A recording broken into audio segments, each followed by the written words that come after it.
সাকিব এমন এক সময় অবসরের ঘোষণা দিয়েছেন যখন তার বিরুদ্ধে চলছে ব্যাপক সমালোচনা।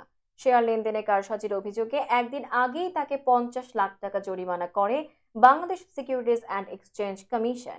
এছাড়া জুলাই আগস্টে ছাত্র জনতার অভ্যুত্থানের সময় নিহত এক পোশাক কর্মী হত্যা মামলার আসামিও সাকিব।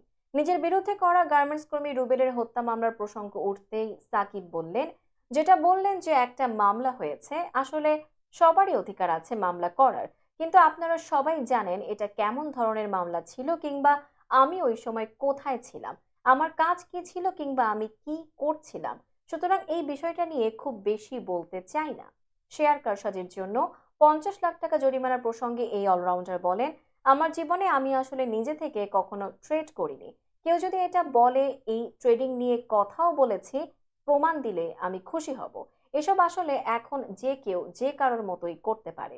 এই জিনিসগুলো যদি সুন্দর করে বলতো, আমার জন্য মানসিকভাবে ভালো হতো। কারণ মিথ্যা অভিযোগগুলো আমার মনে হয় না ভালো কিছু করে দেশের জন্য বাইরের মানুষের কাছে।